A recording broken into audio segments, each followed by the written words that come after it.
In this video, you will learn the full accounting cycle step by step with detailed exercises in each step. Hi, this is Solomon Tafari. I'm an accountant and instructor here in the US. Now, in the first few minutes of this video, you will learn relevant introductory basics, that is if you are a complete beginner. But if you want to jump right to where the accounting cycle starts, you can do that using the link provided in the description box below. But I highly recommend you watch the intro basics first, and it is only a few minutes anyway. Alright, without further ado, let's dive right in.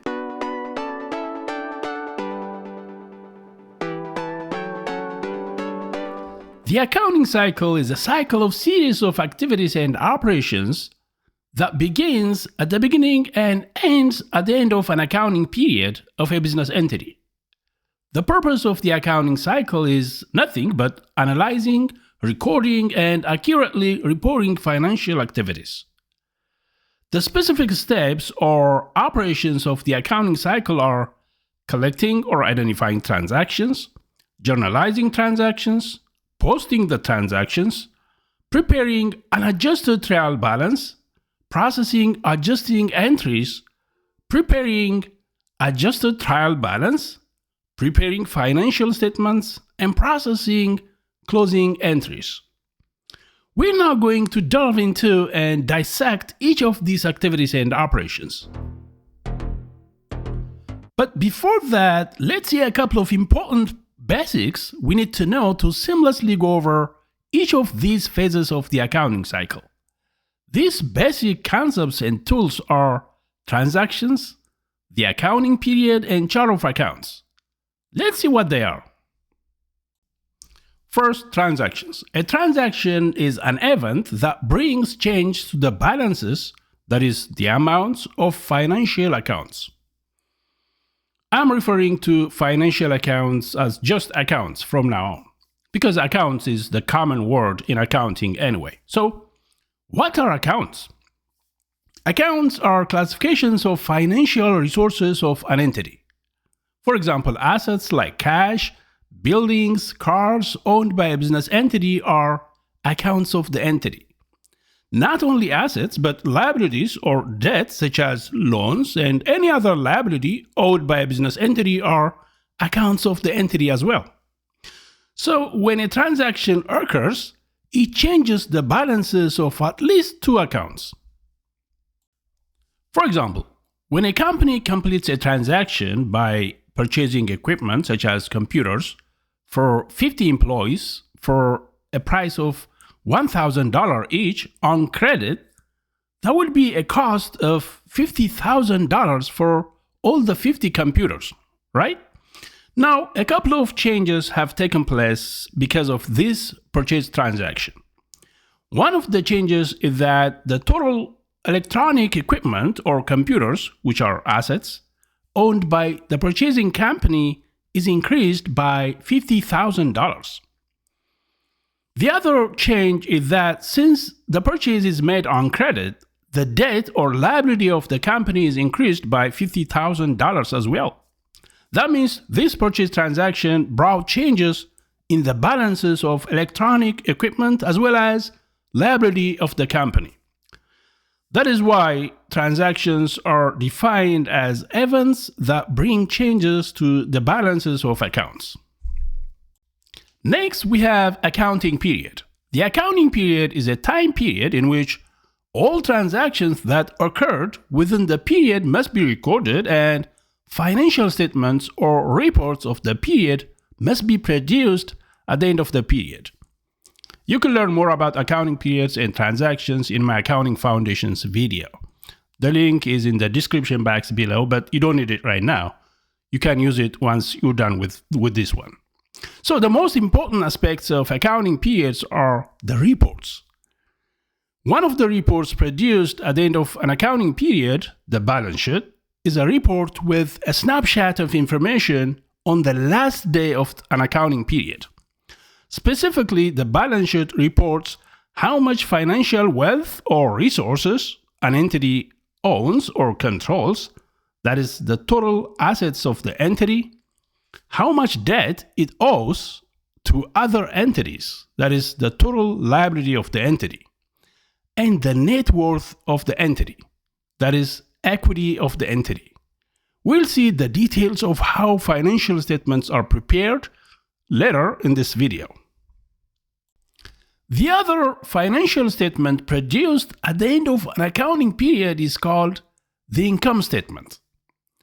The income statement is a report where all revenue accounts, that means all income accounts, and their balances, as well as all expense accounts and their balances are reported on.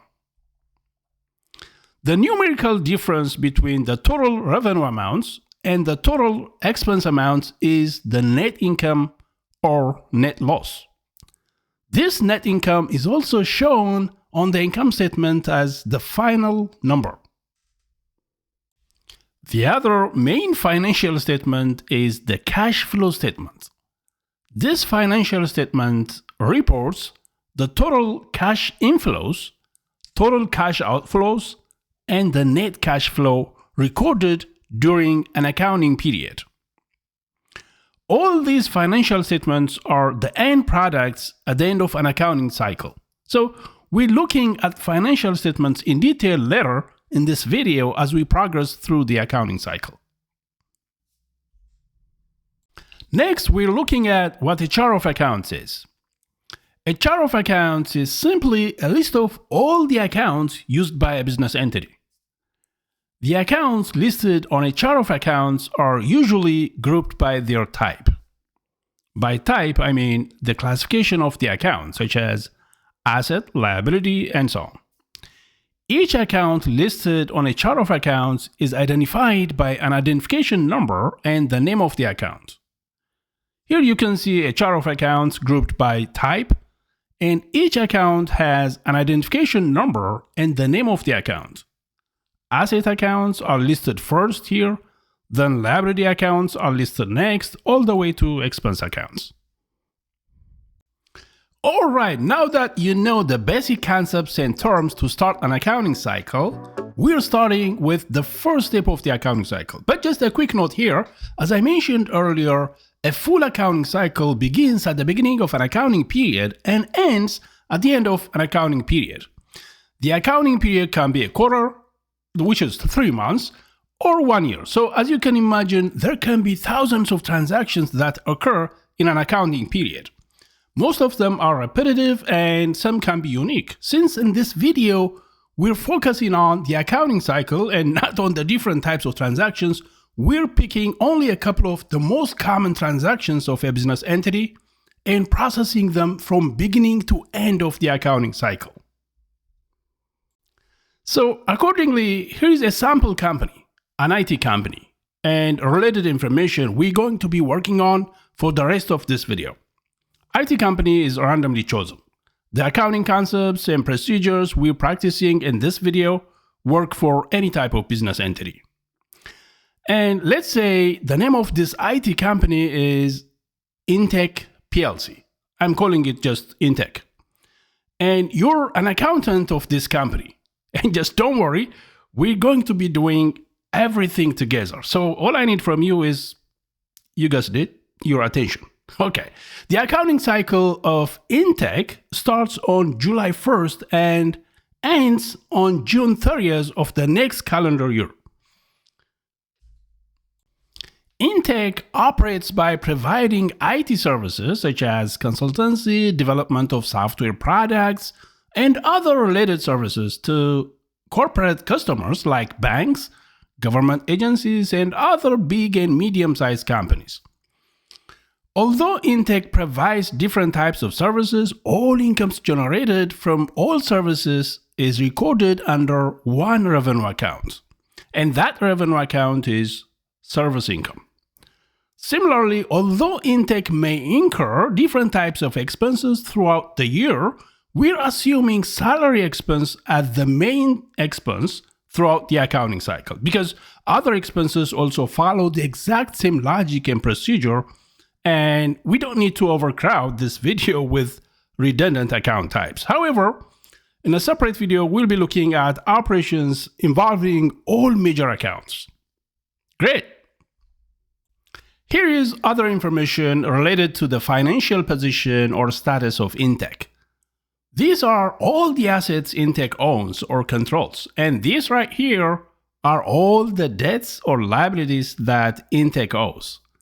And here we see the net asset. Net asset means nothing but equity. In other words, now check this out. The owners of Intech contributed $2.9 million, which is the equity, and Intech borrowed $1.1 million, that is the liability. The sum of the liability borrowed and the equity contributed by owners is $4 million. That is the total assets of Intech. So everything you see here, asset, liability, and equity accounts, and their balances is what makes up one of the most important documents or reports, the balance sheet. So why don't we make this a balance sheet by simply adding a title here at the top to show that it is a balance sheet, and adding the total values at the bottom of each account group. Now, what you see here is a balance sheet of Intech as of this date, July 1st.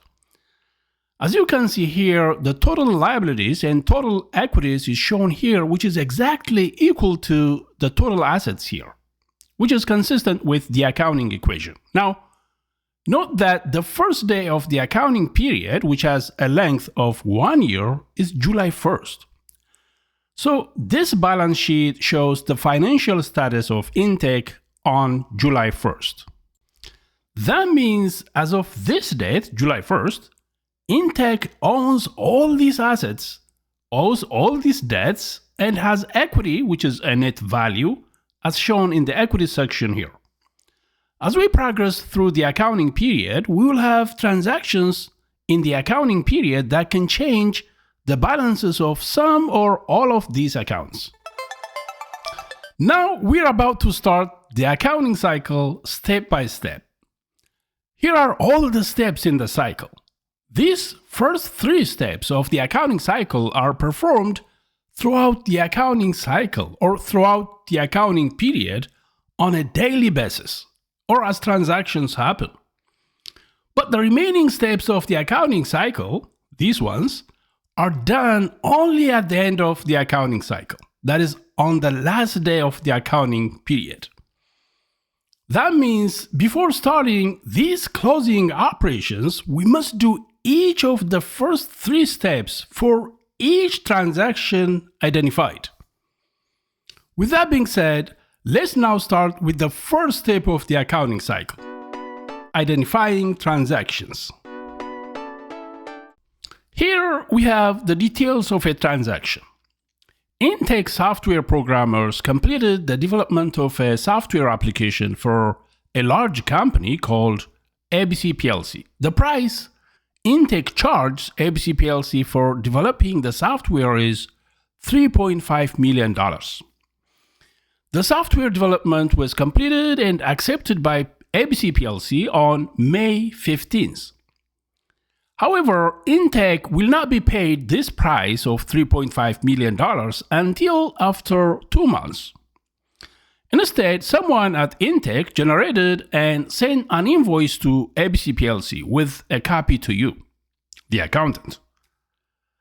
The invoice shows the price, which is $3.5 million, and the due date for paying that price. Now, the accountant of Intech, you, will use this invoice to record the transaction completed as of May 15th. This transaction is basically an income of $3.5 million for Intech. We now identified the nature of the transaction on May 15th, and you have the invoice as a supporting document for the transaction. That's it. That completes the identification step of the accounting cycle for this specific transaction. Now, moving to the next step in the accounting cycle, journalizing the transaction. Now, we know that our company, Intech, earned an income, that is revenue, of $3.5 million, although it is not collected yet. Here is the information we need to journalize that income transaction. This transaction increased Intech's revenue, that is service income. However, this income will not be collected in cash until the due date of payment. That is 2 months after May 15th. So you, as the accountant of Intake, will record account receivable in addition to recording the service income. That means Intake's account receivable also increased on May 15th. So the two accounts affected by this transaction are account receivable, which is an asset account, and service income, which is a revenue account. This table is just a debit and credit rule showing what account needs to be debited or credited whenever they are increased or decreased. To learn the complete basics about debit and credit, you can watch my Accounting Foundations video. Great. Now, the box here at the bottom is nothing, but just where I'm taking notes so that we can use it in a second. So on May 15th, one of the accounts affected is account receivable, as I just explained. Account receivable is an asset account, and as we just discussed, it is increased as a result of the May 15th transaction that earned Intake a $3.5 million income. So we then debit account receivable because it is an asset account and it is increased.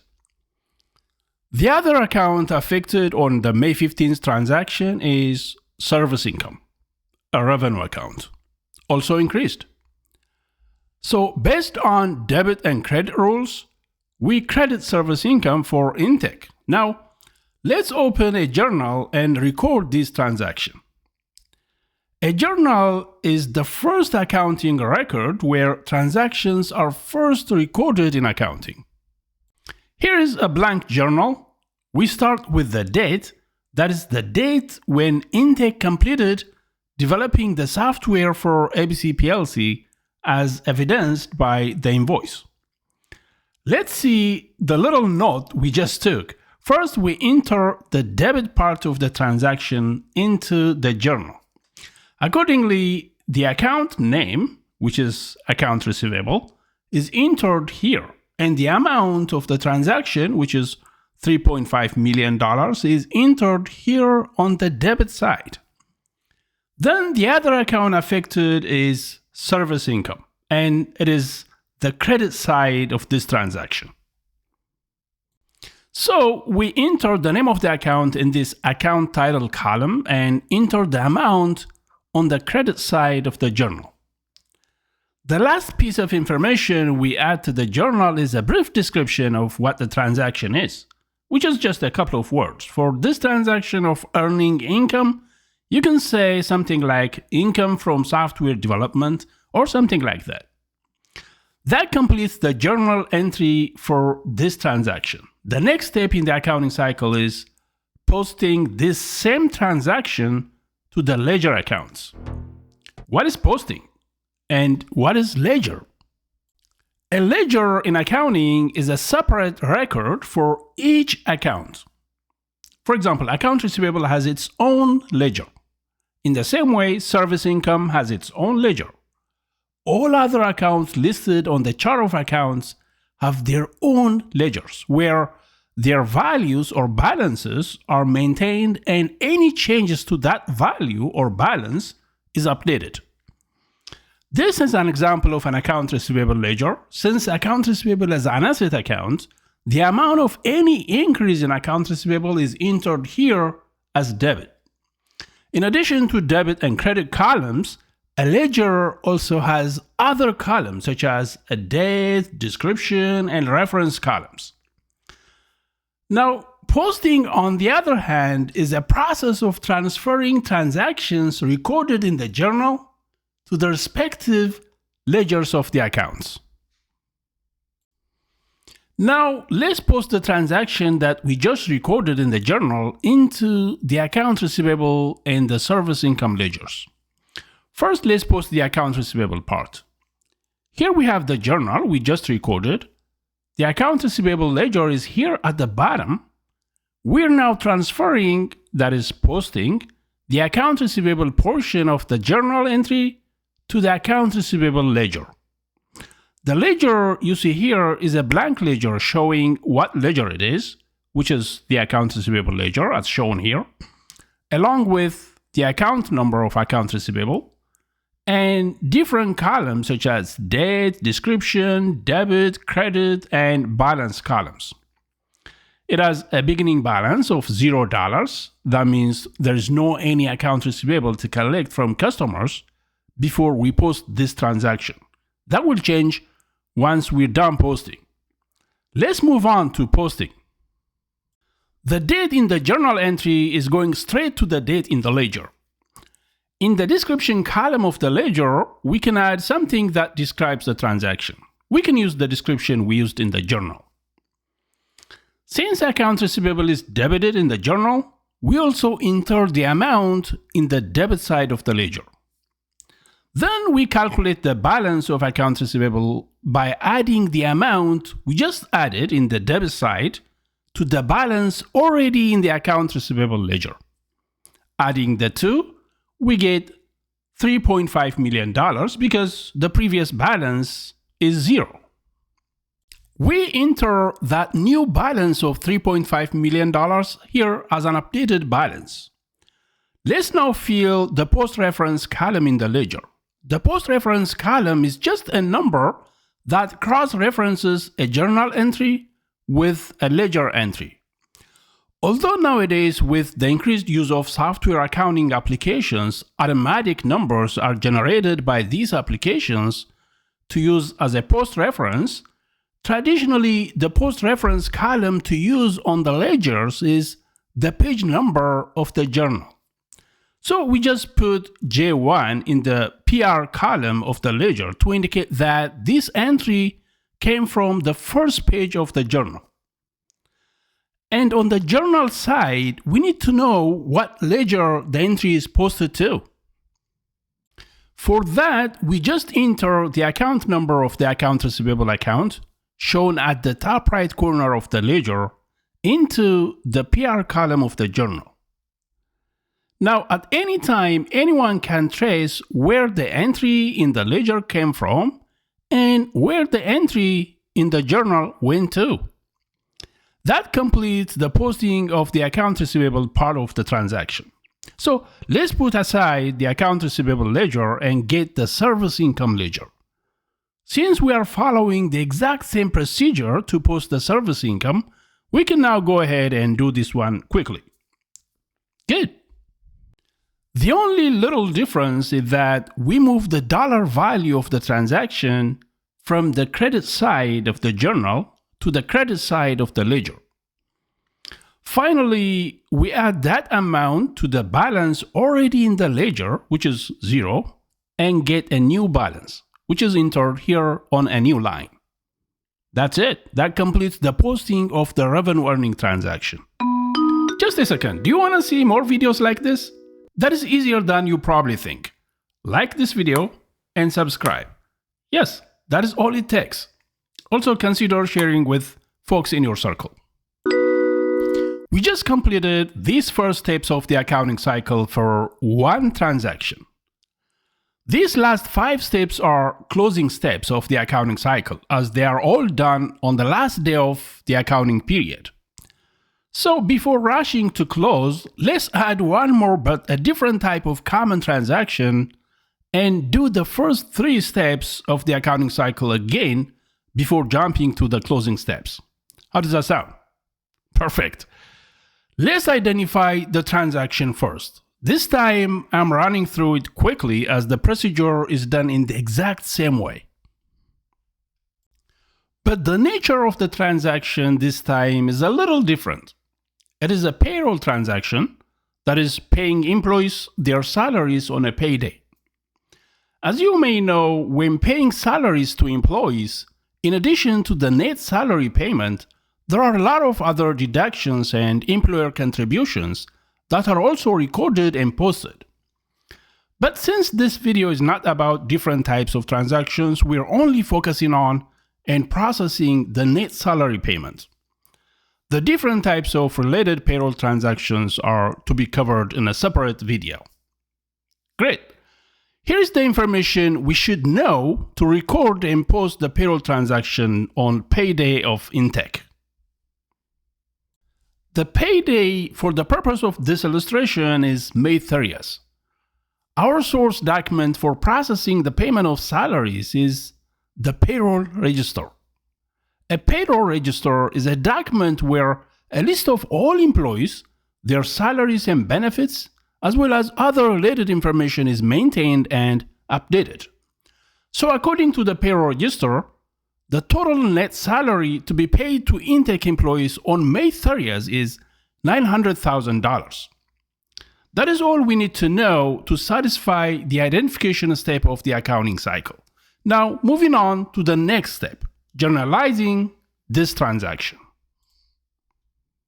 So, to journalize this payroll transaction, again, we start with the date, May 30th. That is the date of the transaction. That is the payday. Good. Here's a blank journal again. We could have continued with the last journal we used. I just wanted you to clearly see what is happening without being distracted.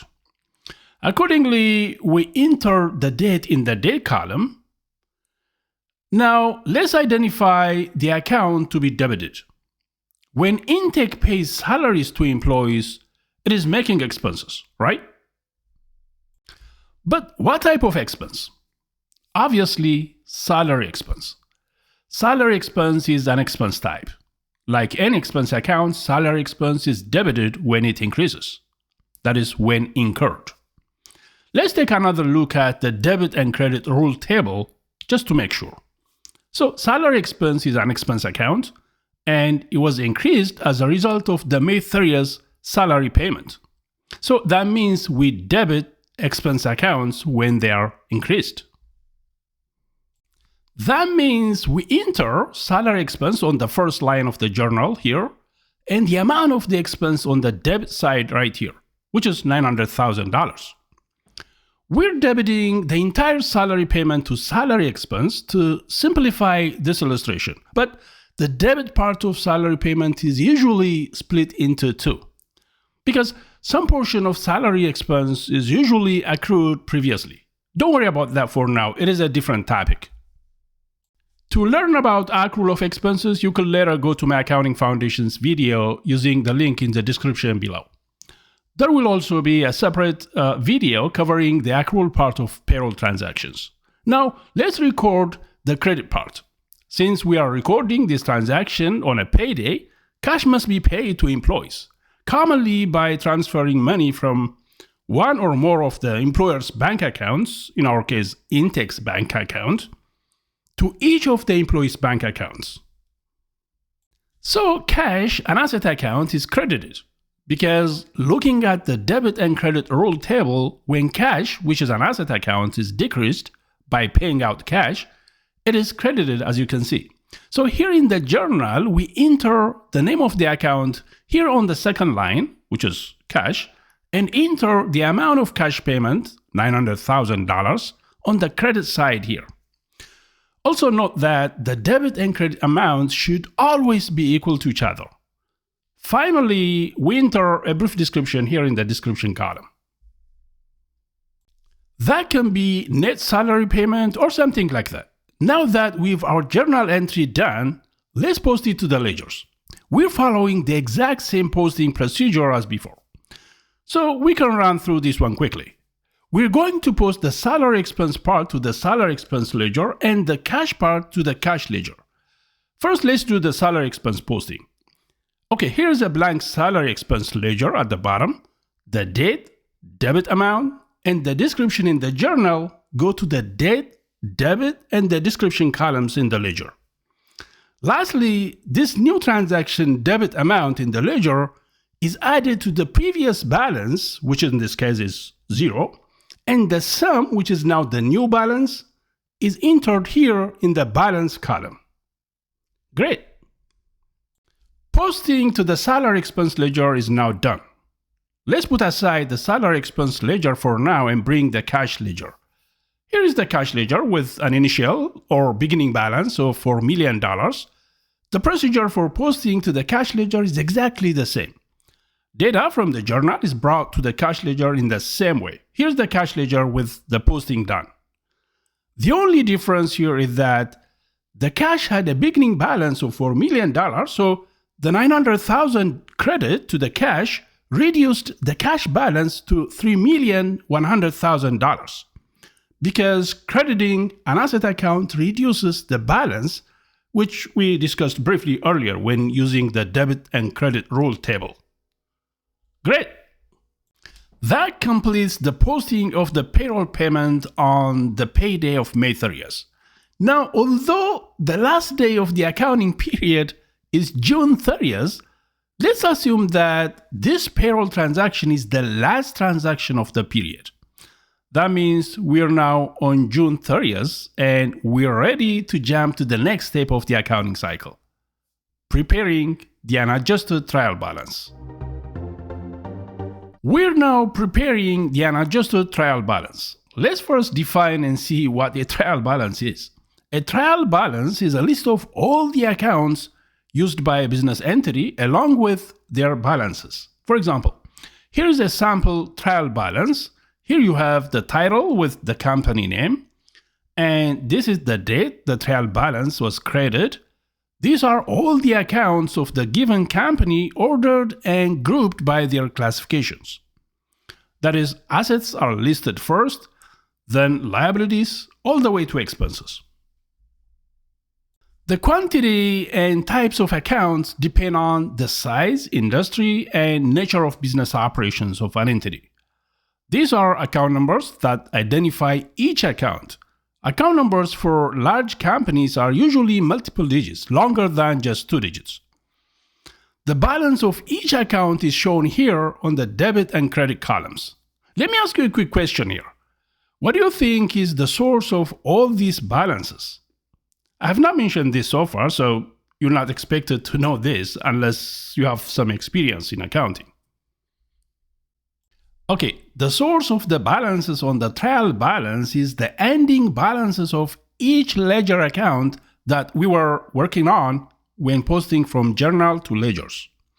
In a second, we'll see how that works. Good.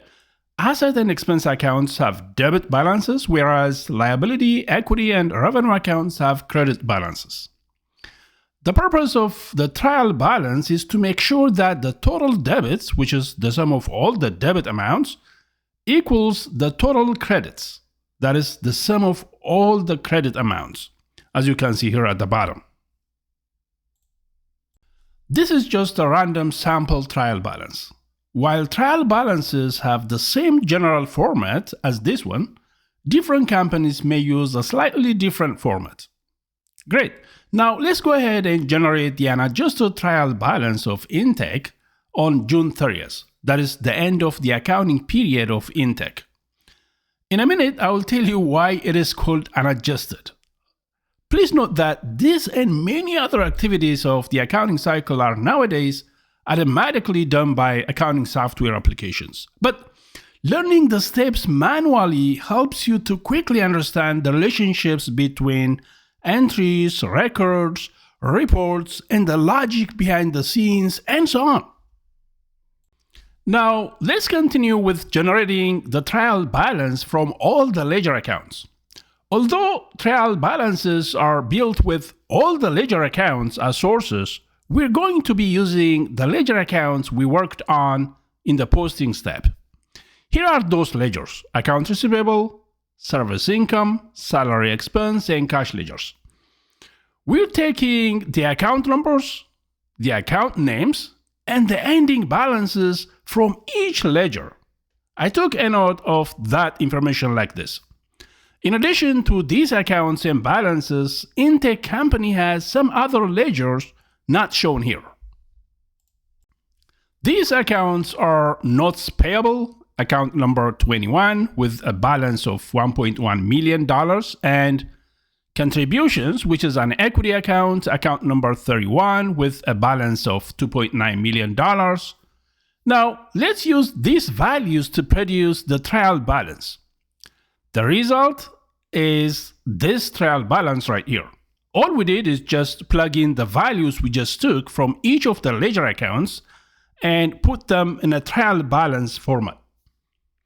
The total or sum of all the debit balances is shown here, and the total of all credit balances is shown here, proving that the two sides are equal. Wonderful. Now to the next step of the accounting cycle, processing the adjusting entries. Adjusting entries are internal transactions that must be processed to make financial statements accurate. We'll see financial statements after a couple of steps in a minute. There are different types of adjusting entries. Some of these types are accruals, depreciation, inventory valuation, bad debt, and so on. To illustrate the adjusting entry step of the accounting cycle, we're processing expense accrual. A full list of adjusting entry types and how they are processed is to be covered in a separate video. Now, let's see accrual and related adjusting entry. Accrual of expenses means recognizing expenses although they are not paid out yet. To illustrate that, let's assume that Intake has an agreement with a cybersecurity company for providing antivirus solutions and consultancy services. In the agreement, it is stated that Intake company will pay $90,000 every year on December 31st. So on the last day of the current accounting period, that is June 30th, 6 months have elapsed since Intake paid the $90,000 fee to the cybersecurity company, right? The next payment date is after 6 months. That means if Intake pays a prorated amount on June 30th, it would have paid half of the total $90,000, that is $45,000.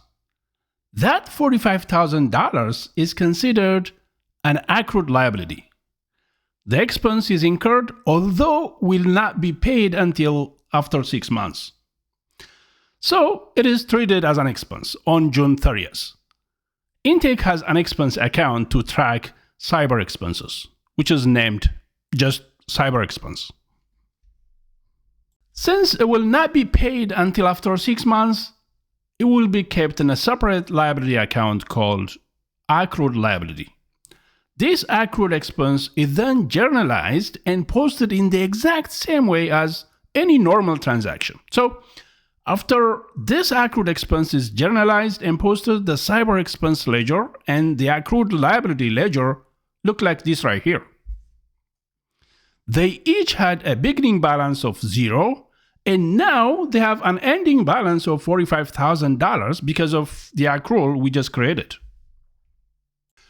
Alright, that completes the adjusting entry step of the accounting cycle. And with that, we proceed to the next step. Generate adjusted trial balance. It is called adjusted because it is going to be put together after the adjusting entries are processed, which we just processed a second ago. This adjusted trial balance is going to be used to prepare the main outputs of the accounting cycle. The main outputs are the financial statements, which we'll get to in a minute. The trial balance is generated in the same way we did for the unadjusted trial balance, which we did at that step of the accounting cycle. So the new adjusted trial balance is prepared as shown. You can see the effects of the adjusting entry we did here on cyber expense and accrued liabilities. The total debits and credits here at the bottom are also equal. We now have this main trial balance ready for the next step. The next step in the accounting cycle is preparing the financial statements. The most common and important financial statements are the balance sheet, the income statement, and the cash flow statement. The balance sheet is a report of assets, liabilities, and equities only. So accordingly, assets, liabilities, and equity items here on the trial balance go to their respective places in the balance sheet, as shown. And you notice here a new equity account, retained earnings, is added. That is a new value gained as a result of the profit Intake made. This profit is simply the difference found by subtracting total expense from total revenue on the trial balance. Okay, back to the balance sheet. The one important thing you have to make sure in a balance sheet is that the total sum of equity and liability accounts equals the total of asset accounts. Great. The other important financial statement is the income statement. It is a report of revenue and expense items. So, taking the revenue and expense items from the trial balance, we build the income statement like this. The arithmetic difference between the total revenue and total expense is put here at the very bottom, representing the net income or profit of Intech for the ending accounting period. The other main financial statement is the cash flow statement. It is a report of cash inflows, outflows, and net flows. By directly tracking the cash transaction documents, we can simply see that the only cash outflow in this accounting period is the $900,000 salary payment. Don't be confused by the phrase here from operating activities. There are three types of cash sources and uses, including operating activities. The other two are financing and investing activities, and that is a separate topic to be covered in a separate video. In that video, we will also see the indirect method of preparing the cash flow statement. So in our case, since there is no cash inflow, the net cash flow will be $900,000 as well. All right, we've generated the balance sheet, the income statement, and the cash flow statement. And now we jump to the last step of the accounting cycle, preparing the closing entries. To illustrate the closing entry, here is a sample expense and a sample revenue account ledgers. And here is a retained earnings account ledger, which is an equity account. What the closing entry does is that it transfers the total balances of all expense accounts and the total balances of all revenue accounts to the retained earnings account at the end of each accounting period. That leaves all expense and all revenue accounts with zero balances. The process of transferring is the exact same process of journalizing and posting we saw earlier. All we do is credit all expense accounts and debit the retained earnings account, and in the same way, debit all revenue accounts and credit the retained earnings account. So, once the journalizing and posting of the closing entry is done, these expense, revenue, and retained earnings ledgers look like this. As you can see, the expense and revenue account balances are now reset to zero, and the retained earnings account is now updated. Great. That's it. That's the end of the full accounting cycle. Feel free to pause the video and carefully look at how these debits and credits interacted with the ledgers and their balances.